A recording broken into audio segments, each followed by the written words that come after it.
வணக்கம். இன்று திருக்குறளில் மரத்தை குறித்து பார்த்து வருகிறோம். வள்ளுவப் பெருந்தகை மரம் என்ற ஒன்றை வைத்து அறத்துப்பாலில் என்ன சொன்னார், பொருள்பாலில் என்ன சொன்னார் என்று பார்த்து வந்திருக்கிறோம். இது தொடர்பாக இதுவரை அறத்துப்பாலில் ஒரு பதிவும் பொருள்பாலில் 2 பதிவும் வழங்கியுள்ளோம்.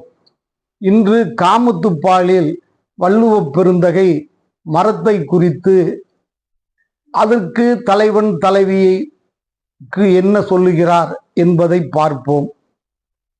அவர்வையின் விதும்பல் 127வது அதிகாரத்தை வள்ளுவப் பெருந்தகை வாளற்ற புற்கன்ற கண்ணும் அவர் சென்ற நாளொட்டி தேய்ந்த விரல் என்று அந்த அதிகாரத்தை துவக்குகிறார். தலைவன் தலைவி இருவரும் நல்லபடியாக வாழ்ந்து கொண்டிருக்கிறார்கள். ஒரு சமயத்தில் பொருள் தேடுவதற்காக தலைவன் பிரிந்து செல்கிறான். அவன் வருகிறான், எப்பொழுது வருவான் என்று அந்த தலைவி அவனை பார்த்து பார்த்து கண்கள் அழகிழந்து விட்டன.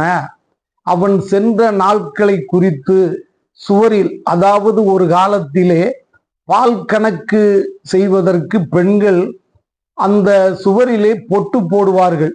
அதுபோல இவன் சென்ற நாட்களை குறித்து அந்த தலைவி பொட்டு பொட்டு போட்டு தொட்டு தொட்டு பார்த்து கொண்டே இருப்பதாக குறிப்பிடுகிறார். அப்படியும் தலைவன் வரவில்லை. உடனே தன்னுடைய மனமானது பக்கத்திலே வீட்டின் அருகிலே இருக்கக்கூடிய ஒரு மரம், அந்த மரத்தின் மேல் ஏறி இன்று வருவாரா என்று தலைவி பார்க்கிறார். கோடு என்பது மரத்தை குறிக்கிறது. கூடிய காமம் பிரிந்தார் வரவுள்ளி கோடு கோடு ஏறும் என் நெஞ்சு என்று 4வது பாடலிலே அவர்வையின் விதும்பல் என்கின்ற அதிகாரத்திலே குறிப்பிடுகிறார். அடுத்து 129வது அதிகாரம் புணர்ச்சி விதும்பல். இந்த அதிகாரத்திலே 2வது குறளிலே சொல்லுகிறார், திணை துணையும் ஊடாமை வேண்டும் பனைத்துணையும் காம நிறையவரின் என்று சொல்லுகிறார். இந்த அதிகாரத்திலேதான் மலரினும் மெல்லிது காமம் சிலர் அதன் செவ்வி தலைப்படுவார் என்ற அழகிய குறளை இதிலே தான் வைத்திருக்கிறார். இங்கே மரத்துக்கு வருவோம். தலைவன் தலைவி இருவரும் சேர்ந்து மகிழ்ந்து கொண்டிருக்கின்ற பொழுது ஒரு ஊடல் ஏற்பட்டு விட்டால் திணை துணையும் ஊடாமை வேண்டும் பனைத்துணைய காமம் நிறையவரின், திணை அளவு கூட ஊடல் கொள்ளக்கூடாது, அந்த பெரிதாக இன்பத்தை நுகர வேண்டும் என்று குறிப்பிடுகிறார். இங்கே திணை பனை என்று சொன்னார். இதே கருத்தை அறத்துப்பாலில் செய்நன்றி அறிதலிலும் சொன்னார். திணைத்துணை நன்றி செய்யணும் பனைத்துணையாய் கொள்வர் பயன் தறிவார். அதற்கெடுத்து பொருள்பாலிலும் திணைத்துணையாங் குற்றம் வரினும் பனைத்துணையா கொள்வர் பழி நாணுவார் என்று குற்றம் கடிதல் என்கின்ற அதிகாரத்தில் சொன்னார். இவையெல்லாம் நான் பதிவிலே பேசியிருக்கிறேன். இருந்தாலும் 3 திணைப்பனை ஒன்றாக வந்தால் கேட்பவர்களுக்கு இலகுவாக புரிந்து கொள்ள முடியும் என்று இங்கே குறிப்பிடுகிறேன். திணைத்துணையும் ஊடாமை வேண்டும் பனைத்துணையும் காம நிறையவரின் என்று இங்கு குறிப்பிடுகிறார். அடுத்தாற் போல 132வது அதிகாரம் புலவி நுணுக்கம்.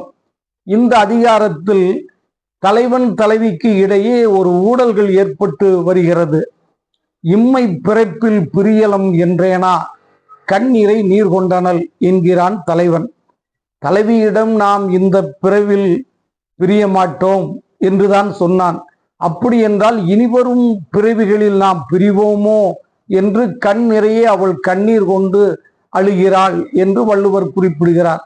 இந்த இடத்திலே தலைவி தலைவனை பார்த்து ஒரு ஊடல் கொள்கிறாள். கோட்டுப்பூ சூடினும் காயும் ஒருத்தியை காட்டியே சூடினீர் என்று. இருவரும் நடந்து கொண்டு செல்கிறார்கள். அன்று தலைவன் வழக்கத்திற்கு மாறாக வேறு ஒரு பூவை அணிந்து வந்திருக்கிறான்.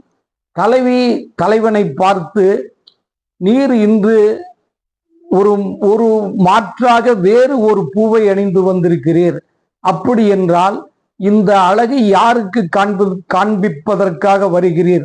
கோட்டுப்பூ சூடினும் காயும் ஒருத்தியை காட்டியே சூடினீர் என்று மரக்கிளைகளில் மலர்ந்த அந்த மலர்களை சூடினாலும் தலைவி கோபப்படுகிறாள் என்று குறிப்பிடுகிறார். இதுபோல் வள்ளுவர் அறத்துப்பால், பொருள்பால், காமத்துப்பால் ஆகிய இடங்களில் மரத்தை வைத்து பல கருத்துக்களை பகிர்ந்து கொண்டிருக்கிறார். நான் போன பதிவில் ஒரு இலக்கிய நுட்பத்தை குறித்து உங்களிடத்திலே சொன்னேன். இரவென்னும் ஏமாப்பில் தோணி கரவென்னும் பார்தாக்க பக்கு விடும் என்று ஒரு ஓமை இருக்கிறது. இரத்தல் என்கின்ற காவல் இல்லாத மரக்கலம் சென்றால் இல்லை என்று ஒலிக்கின்ற வன்னிலம் தாக்கினால் அது உடைந்து விடும் என்று சொன்னேன். அதேபோல் காமத்துப்பாலிலும் ஒரு ஓமை வருகிறது, அங்கு வரும்போது பார்க்கலாம் என்று சொன்னேன்.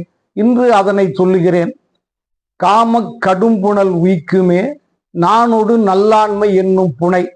114வது அதிகாரம் நாணுத்துற உரைத்தல் 4வது குறளிலே என்ன சொல்லுகிறார் என்றால், காமம் உழந்து வருந்தினார்க்கு ஏமம் மடல் அல்லது இல்லை என்று இந்த அதிகாரத்தை துவங்குகிறார். காமமாகிய ஒரு துன்பம் இருக்கிறது, அதனை தீர்க்க வேண்டும் என்று சொன்னால் மடல் ஏறுதல் அல்லாமல் வலிமையான துணை வேறொன்றும் இல்லை என்று இந்த அதிகாரத்தை துவங்குகிறார்.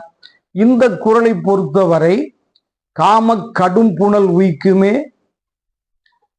நானோடு நல்லாண்மை என்னும் புனை. நாணமும் நல்ல ஆண்மை இந்த இரண்டையும் தோணிகளாக உருவகிக்கிறார். இந்த தோணியை காமம் என்கின்ற கடுமையான வெள்ளம் அடித்து கொண்டு செல்கிறது. காம கடும் புனல் உய்க்குமே நானோடு நல்லாண்மை என்னும் புனை என்று இங்கே உவமையாக தோணியை குறித்து சொல்லுகிறார்.